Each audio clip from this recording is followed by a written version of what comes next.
Monster High shoes that are kind of wild and funky. We're basically making those, but in real life. Hello, I'm Shay and I like to make things, and this week I'm telling you about these funky Monster High inspired octopus shoes that I made. This originally started as an impulse project. I really miss just being impulsive and creative and just making something just to make something. My plan is just to go into Goodwill and see what I get inspired by, maybe transform a pair of shoes or a handbag or an accessory. The goal for this is fun. I got some really cool stuff and I'm excited. I found a couple different options, so I put all of them up for a poll on my Instagram, and you guys voted for a shoe project. So that's what I made. And the image I could not get out of my brain was a little octopus stuck to your foot, eating your foot and like crawling up your leg.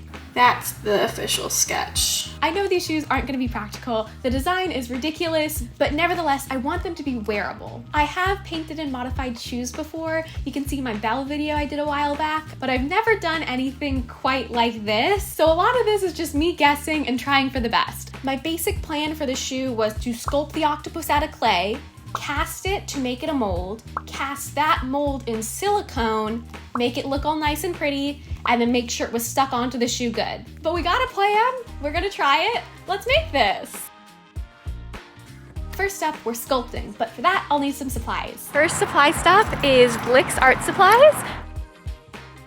I got supplies! We've got some silicone, we've got some monster clay, mold release, a little sponge for texturing. It also turns out that silicone is a very, very expensive material to work with. So on that note, thank you to the sponsor of this video, June's Journey. June's Journey is a hidden object mystery game. The story follows June, who's returning to her old family mansion to investigate the mystery of her sister Claire's murder. Originally, she's told that Claire's husband murdered her and then killed himself. But when she gets there, she finds new evidence and starts to uncover some pretty big secrets. There's definitely more to this murder than it seems. Another part of the game that I love besides the murder mystery is the renovation aspect. Obviously, I'm a fan of remodeling, hence the Octopus Shoe thrift flip. And while you are solving this murder mystery, you are also renovating June's old mansion. I've been renovating my mansion to give it like very Great Gatsby vibes and very opulent and fountains everywhere. But as you renovate your mansion, you'll be unlocking different scenes to solve the mystery. That's the other part I like about this game. The whole thing is set in the 1920s. But if you're interested in checking out June's Journey, it's free to download. You can click to download in the description below. It's available on both Android and iOS, and also on PC through Facebook Game. And with all that said, let's get back to these shoes. We got our supplies, so let's get sculpting. I'm gonna be sculpting with monster clay. The reason I'm using this is because it's oil-based, so it won't interfere with the silicone. And when you heat it up, it gets really soft, but when it cools down, it gets really hard. We're just kinda gonna sculpt and see what happens. That looks like a squid. So for the rest of the octopus, I need to actually build it up the leg. So I need to build myself a fake foot to go inside of here to replicate my foot, which basically means I need to make a mold of my foot. In other words, I needed to make a mold of my leg in the shoe so that way I could sculpt on it. So the plan for a leg mold is put my foot in the shoe, wrap the whole thing in saran wrap, wrap that in plaster strips. It feels slimy. I think it's gonna work. It feels like it's gonna work. In fact, it did not work. I'm locked in. I did not think of how I would get my leg out of the plaster mold, so I had to cut myself out and try a different way. I'm a little humbled by how the first one went. So for round two, I'm doing something a lot simpler. I'm just gonna make it like it was like a duct tape dress form. So I'm just gonna put my foot in the shoe, wrap my whole leg in saran wrap, then cover that in tape, cut myself out of it because we're not getting stuck this time. I cut my sock. One moment, please. It's got a little scar, but it's pretty good. Then cover it in more tape and tape it all back together.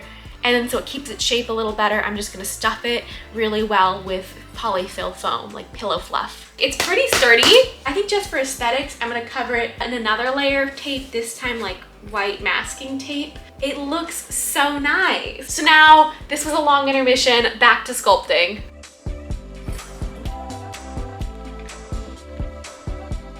And we got it.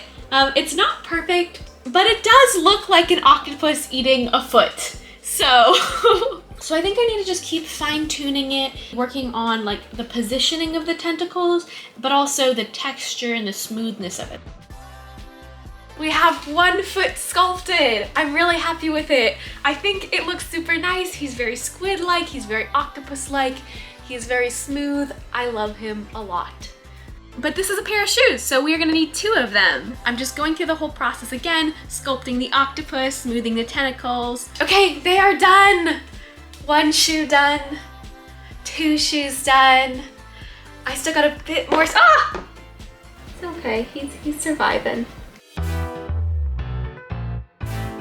And now that all the sculpting is done, we can move to part 2 of the plan, making the cast. My plan for making the cast was to make a 2-part silicone mold. Again, I've never used silicone before, I've never made a mold before, so we're just out here trying our best. I built a box to put my octopus leg cast in, mixed my 2 parts of silicone together, and poured the first half into my mold. It actually worked pretty well, so I'm gonna unbox it and do the other side. I actually ran out of silicone, so I had to do the other side in plaster. I gave it a quick spray of mold release, measured my plaster, added water, gave it a solid mix, and then I poured it into the other half of the mold. So it's the next day, the cast is dry, and I can finally see if it worked. I am nervous. So this is the mold. Ah! So obviously, it's a little messy, but I think it worked good enough. Spoiler alert, it did not work good enough. It is currently 1 a.m. Finished my mold yesterday, I cleaned it up, and I was doing some more research, and I was trying to prepare for me to be casting the octopus tomorrow, and I realized I used the wrong silicone. Basically, I used tin cure silicone when I'm going to be casting it in platinum cure silicone, and the 2 are incompatible and they won't cure if they're next to each other. So it basically means I have to redo the entire silicone part, and all that is not usable anymore. I honestly can't deal with it right now. I'm gonna go to bed, I'm gonna sleep on it, and tomorrow I'm gonna figure it out. I'm gonna be honest, this was just about my breaking point for this project. I had already used most of my budget. This was about 2 weeks of work down the drain. I was really sad, but I took a little reset and I decided to get some help. The next day, I drove up to a Hollywood special effects store where I could buy the products in person and talk to the staff to see if I could get any advice. I ended up getting some really great advice from this gal, Nikki, who works there. She's super cool. This is her Instagram. And I came home with a bunch of new supplies and a plan. So let's try this again. The mold, take 2. And I'm going to be going with a brush-on silicone mold. This is gonna be cheaper, it's the right kind of silicone, and I think it's gonna work pretty well. For the next try, I'm actually going to be taking it off the shoe and putting it flat, because that way I should be able to cast this all in one go. Before I cast my octopus, I'm actually gonna spray him with acrylic lacquer, so that way it seals in anything that might be inhibiting the cure of the silicone, because I messed up once and I'm not gonna do this again. So for this one, you take the silicone, mix it up, and you brush it over your sculpture that you want to cast. And you build it up layer after layer after layer until you get a really solid structure. This is about 6 layers later. He is fully cured, and now I'm just gonna cover him in a layer of plaster. That is looking like a octopus cast. This is the moment of truth. So I did not do this the neatest, and all of my clay is caught in here. But once I took the clay out and cut away any excess silicone, it looked really, really good. Like just about perfect. I am so happy with how it came out. So with my mold done, I could finally use my mold to cast my silicone octopuses. Before I pour in my silicone, I use a mold release to make sure it doesn't stick to my mold. And then it was time to pour the octopus silicone. I mixed and measured my silicone parts, mixed in my color, and poured it into the mold. It's fully cured now, and I can take it out of the mold and see if all this work actually worked. Look at him! Ah! He looks like a little gummy worm. And he jiggles like an octopus, and he's got little legs. I messed up a little on the back over here, but overall, that's an octopus. He needed a little bit of cleanup first, but once the excess was trimmed, I could fit him on the shoe. I could stick him on, and it was really looking like an octopus shoe. At this point, I realized the shoes that I had been sculpting and casting and molding on we're looking pretty wrecked. So I decided to call this first pair of orange octopus shoes a practice run, and I picked up a new pair of shoes from the thrift store to make my final octopus shoes out of. Since I would be casting this octopus again anyways, I asked my Instagram audience what color they thought the octopus should be, and y'all said purple. Then it's time to cast the octopus again. Mix your silicone, add the purple, let it cure. Just like with the practice octopus, once I cast these, I cleaned them up. Because this was gonna be a pair of shoes, I needed 2 purple octopus. So I cast 1 more purple octopus, doing the same process all over again to make the octopus for the other foot. And now we have our silicone octopus that we can stick on our shoes. We can move on to part 4, making it look nice. So I've got my octopus molded, and now we just paint him. To paint him, I'm using Psycho paints, which is just a type of silicone that I can color and dilute, painting the octopus with a thin layer of colored silicone. I also want to give these guys some eyeballs, so I found these beads at Joann's. On the flat side, I first painted a black pupil and then covered that up with a layer of white. That way, when you flip them over, they look like these beady little eyeballs. To stick them into my octopus, I cut holes in the silicone and then just popped them in. They jiggle. Oh, he jiggles more. We are on to step 5, the final step, sticking them on the shoe. Originally, my plan was to put wires into the silicone so it could stand up on its own, but I think at this point it's pretty clear we are far from my original plan.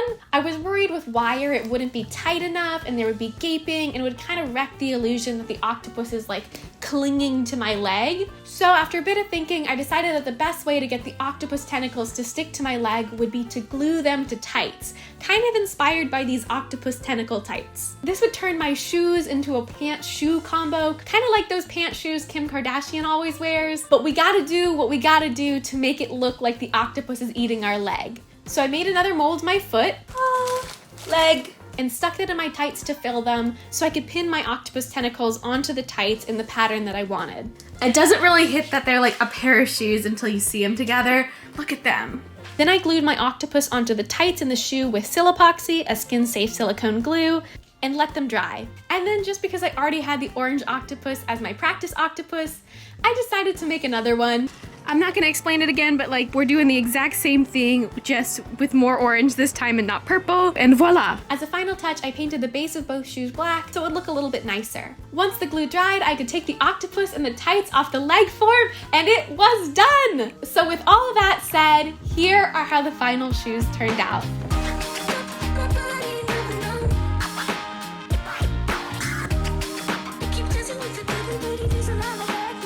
Overall, these shoes took like 3 to 4 weeks to make, but I'm really, really proud of them.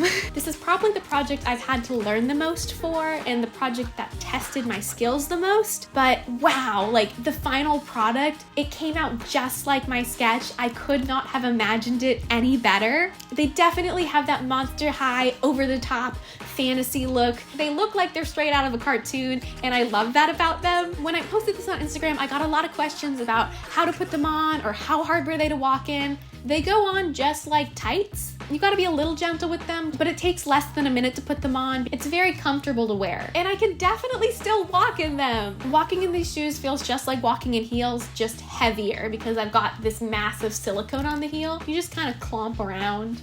Also, I'm super curious, which color did you end up liking more? I'm personally a fan of the purple more because I think it gives very Ursula vibes, but I also love the orange. I think it has a really good contrast. Let me know in the comments which is your favorite. I'm actually super curious because it was a pretty tight split on Instagram. But that's all for this video. I have a very exciting project coming out in the next week or so. As a little hint, it is inspired by both Iris Van Herpen and Spider-Man, and it's very cool. If you're curious about more content I have coming out, or you want to support me, I launched my Patreon this month, so extra projects, extra tutorials are up there, as well as stuff that I don't post to my main account. I recently posted a full tutorial on how I made this mushroom lamp on my Patreon. So if you enjoy my content and you want to support, definitely check me out there. And again, thank you so much to June's Journey for sponsoring this video. You can download the game through the link in the description. But with all that said, thank you for watching, thank you for subscribing, thank you for just following along with these projects, and I will see you next time. Bye bye!